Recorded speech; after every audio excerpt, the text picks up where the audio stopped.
Hey y'all, I'm super patriot and freedom enthusiast Dan Upton, and like 38% of the American public, I don't believe in gun control.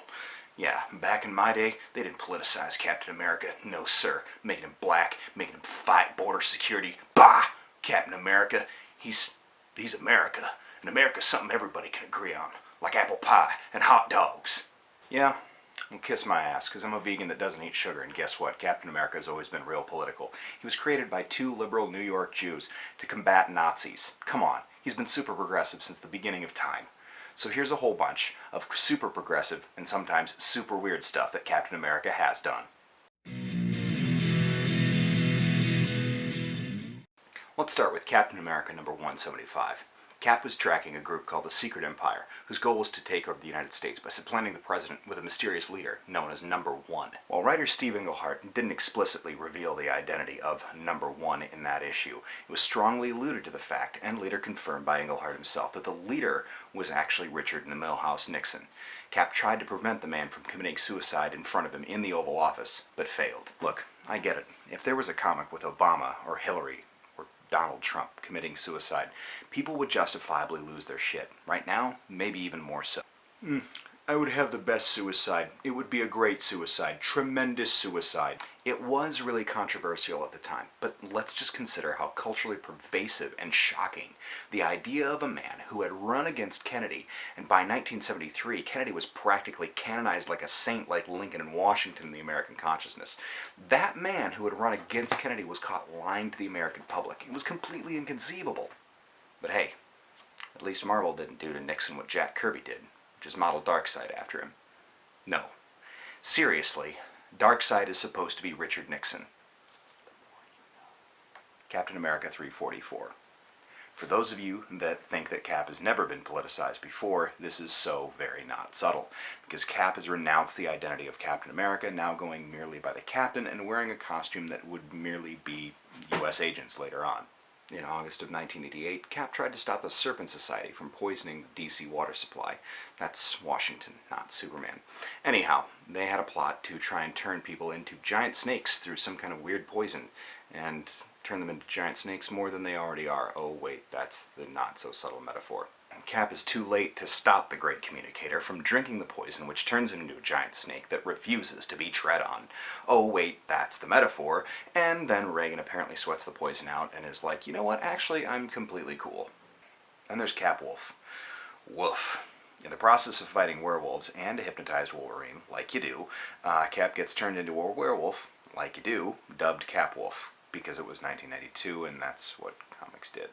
He fights the evil scientist that turns him into that monstrosity, and with the help of Wolverine, Cable, Shatterstar, and Domino, because apparently it was 1992 and what weren't they all doing together, he manages to turn himself into not a werewolf. Don't you hate it when you get transported by train to a pocket dimension controlled by a Nazi scientist? Well, Cap just calls that Tuesday. Cap was transported to a place called Dimension Z by Arnim Zola during the better part of Rick Remender's run of Cap. Remender loves French science and people being chased by mutants, and that's definitely a major part of this run. Cap escapes from the facility run by Arnim Zola in the capital of Dimension Z, Zolandia, with a child that he names Ian, who he raises as his son for 10 years in that dimension, despite knowing that he's genetically engineered by Zola. After a battle that costs the life of one of Cap's major allies, read it, Ian rejects the identity of Leopold Zola, who he was born to be, and grows to adulthood and later becomes a part of the regular Marvel Universe, working alongside Sam Wilson as the new Nomad. At the end of Rick Remender's run, a Chinese nationalist supervillain used his weird power to suck all the young out of Steve Rogers and render him a 90-year-old man. Dude still ran S.H.I.E.L.D. for a while and was part of the Uncanny Avengers.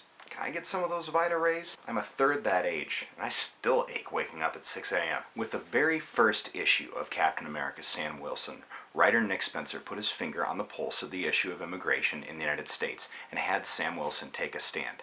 And good for him.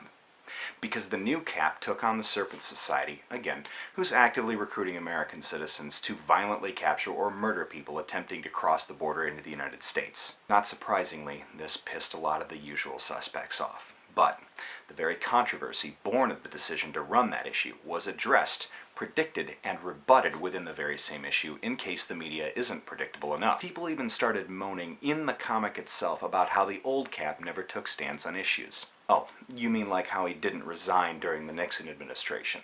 You mean how he didn't used to fight a former Captain America who became a white supremacist? Oh, you mean how he never fought Snake Reagan? Oh, you mean like how he didn't punch Hitler? Anyways, get over it. Cap has always been politicized, and people have always wrung their hands about it. People who think that Cap is a conservative icon, and has always been a conservative icon, and has always stood for very simple, traditional values, just never read Steve Englehart's Captain America, or Ed Brubaker's, or almost any other writers either. So that gets us to the whole Hail Hydra thing. Nick Spencer is one of my favorite comic writers, not just of Marvel, but of all time right now. He writes high concept, wryly witty, crisp, real dialogue, and very urgent action. All three of those things are very difficult to balance. Most writers balance one or two of those very well, but rarely all of them. I'm a huge fan of Grant Morrison, but while Nick Spencer certainly isn't nearly as weird, he never fails to wrap up a story, or completely deliver. So, I wasn't real freaked out or totally pissed off when they spoiled the end of Captain America Steve Rogers #1, and showing that he had aligned with Hydra.